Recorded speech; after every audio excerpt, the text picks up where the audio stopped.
So you're at home watching a detective crime scene investigation, this sort of program. Now, a murder's taken place, no one knows who's done it, what the motives are, what the murder weapon was. And finally, near the end of the show, they discover the crucial piece of information that was missing. They have DNA of the intruder who broke into the house and committed the murder. Right. Program over. We know for certain that this person committed the murder because we have that key piece of information. This is the level of certainty that Darwinists want us to have when it comes to human-chimp ancestry. It's like it's a done deal, guys. You have to be a complete moron to not believe in this. I mean, come on, look at this fossil. Look at this particular similarity between human beings and chimpanzees on a DNA level. Look at this, look at this, look at this. But what I want to do today is simply show the difference between the popular understanding of Darwinian evolution, which is propagated by these Darwinists, and the way that's academically understood. Now, on this channel, I have a lot of atheists, and I do actually try to go through the comments as well. So I want you atheists who are watching this video to actually comment below and let me know if I'm saying anything which cannot be found within mainstream secular understanding of Darwin's theory of evolution. Now, what I want to do is this. That so-called bloodstain, that DNA, that thing that they have, right, we have this evidence, sorted, done, human-chimp ancestry is true. What I want to do is this. I want to show every single one of these supposed ancestors, Lucy, Homo naledi, RD, whatever, right? Every single one of these human supposed ancestors, which links us to the chimpanzees and this human-chimp ancestry, this is based upon four assumptions and an inference. Now, I'm not going to go through a detailed analysis of each one of these assumptions. I'm going to briefly explain them. And what I want the atheists to do on this channel is just comment below if I'm actually wrong. Comment below if we can have that level of certainty when it comes to human-chimp ancestry, or if it is actually based on these assumptions, which I'm going to mention now. The first assumption is the assumption of naturalism. Now, naturalism is a governing principle in science, which is every single thing that scientists look at, they have to explain naturalistically. A natural effect has a natural cause. Therefore, by definition, human beings have to be linked to non-human ancestors, by the very definition of science. Now, because of this, people like Gareth Nelson, a curator and a professor of evolutionary biology, he said, we have to have ancestors. Why? Because they have to be there and these are the best candidates. Now, this is the assumption of naturalism. Darwin also understood this, and in The Origin of Species, he said, if there were no fossils, the human-chimp ancestry and the tree of life would still be true, simply because of the classification which we have today and the assumption of naturalism. And this is something agreed upon by paleontologists, that they are governed by this assumption of naturalism. So that's the first assumption. The second assumption is the assumption of homology.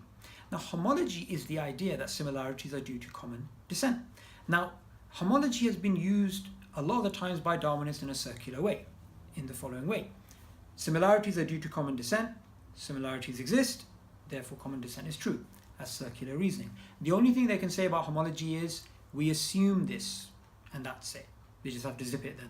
We assume it. Now, anything that is assumed can never be 100% proven. It's just an assumption. Now, that particular assumption has problems such as homoplasy, which I've mentioned in previous videos. So you have the assumption of naturalism, the assumption of homoplasy. You also have another assumption, which is the tree of life, which is universal common ancestry. So a human being, a chimpanzee, a blade of grass, an elephant, a mushroom, a dolphin, whatever, every single thing has a common ancestor going back billions of years, which goes back to the first cell. So a sub-branch of, a sub-understanding of that particular tree of life is that human-chimp ancestry is true. So this single origin is another assumption, and of course that assumption is challenged by other evolutionary biologists.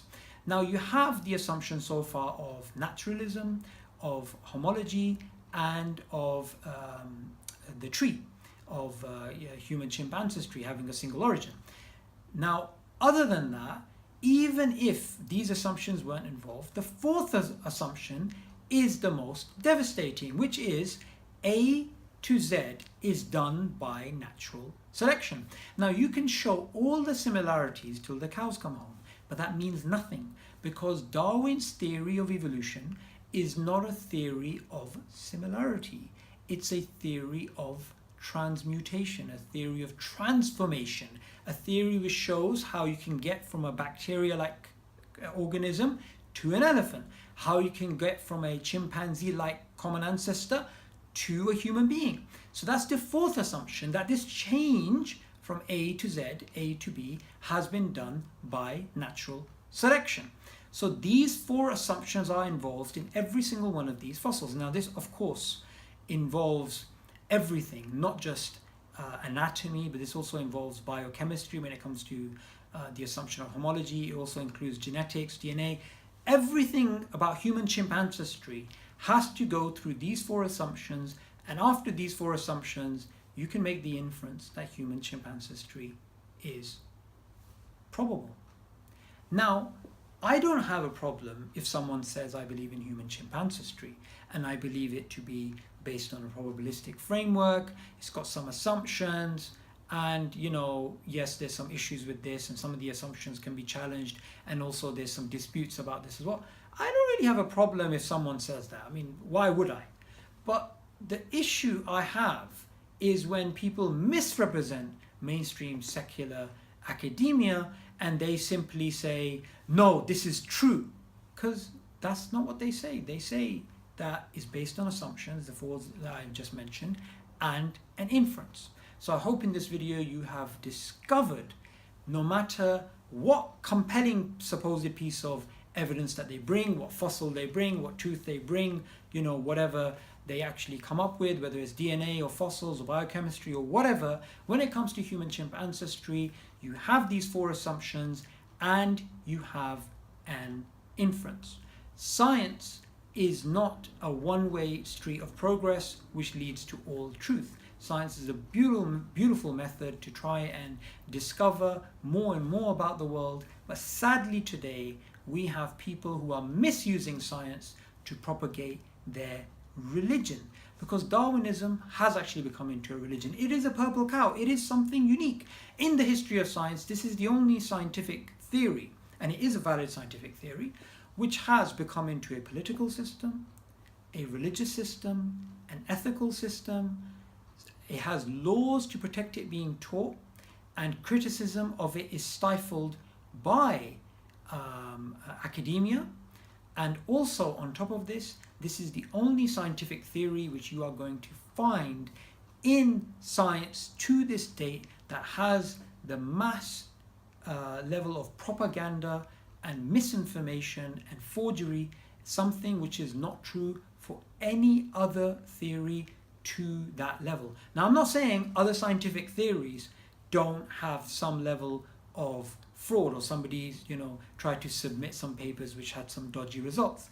What I'm saying is it's unprecedented, the amount of misinformation which exists about this theory, which has been admitted to by secular mainstream academics. So I want to end the video here, but what I do want to do is this particular video, I want the atheist watching to challenge it till the cows come home.